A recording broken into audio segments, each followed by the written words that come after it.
This is the first video blog for Flickering Pixels, chapters 1 through 4. For basically all 4 chapters, one thing I like was the examples and parallels that the author used.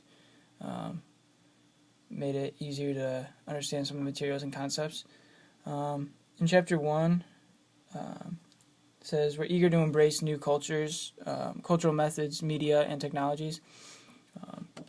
I felt that it was sort of crossover with Habits of the High-Tech Heart and how society's so quick to soak in information and new technologies that we don't even take the time to analyze it and see if it's actually beneficial for our lives and our faith. Because if it's not, that's ultimately going to affect our ministry. Another point was God is concerned about the things we use to communicate and make meaning, and that sort of got me thinking personally on how there's ways that I communicate that I don't even realize. Like maybe someone might walk into my room and that might communicate a certain message that I don't intend to communicate, or that I do intend to communicate, but I'm just not aware of it. And it could be negative or positive, but it definitely just got me thinking that there's so many ways that I communicate that I'm not even aware of.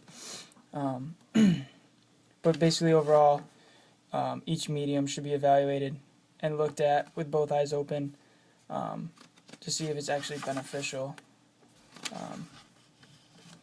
Chapter 2, I guess the one point that I got out of that was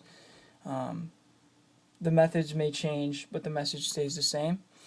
I would say we've seen that through through history, through nowadays televangelists, or there's so many online churches and just church plants, online messages, like just basically online churches, and even apps. Like on my iPhone, I know I have like devotional apps or a Bible app, and that basically the church is like infiltrating all these different means of technology, and just expanding the means basically. Let's see, chapter 3. I really like the Greek mythology stories of Narcissus and Perseus, however you pronounce that. It made me realize, that how often that we can become slaves to certain things in our lives, and we don't even realize it. Definitely technology is a big one for most people. For me, maybe something that I have to constantly be aware of would be soccer, because that's a big part of my life, and how not focus on not letting that become higher than God. We often designate so much time to technology or soccer or anything else, and we don't even realize that we're becoming slaves to these things. And some of it may look like I said before, it may look good, right just on the surface, but when we analyze it and look deeper, it may not be beneficial for us. In chapter 4,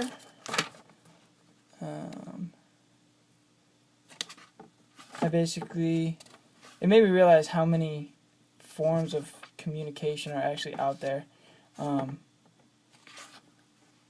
how the tools we use to think, I said in the book, how the tools we use to think shape the way we think. And then basically just looking throughout history, the invention of the printing press changed the way that not only the Bible is communicated, but just communication in general. Everything was now printed and read, and people began learning how to read. So people became so focused on that form of communication that other forms of communication were maybe shut out or shunned. such as like I think the book talked about like window panes or whatever they were, and how there's so many different forms of communication, such as like internet, books, nowadays movies, video, cell phones, even billboards, and there's so many different ways to communicate a message.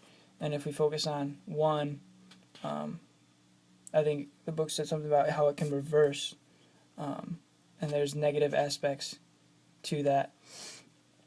Let's see. I think that was basically the gist of it. As far as applying that to ministry, it's definitely important to take into account things in your personal life that might affect your ministry, and also, like, another big, I keep going back to technology because that's a really big issue. Technology, especially with the advancement of the church and how that can affect ministry, and definitely analyzing things, praying about it, just really being sure that this is like the best route to go in ministering to people and sharing the gospel. That's basically it.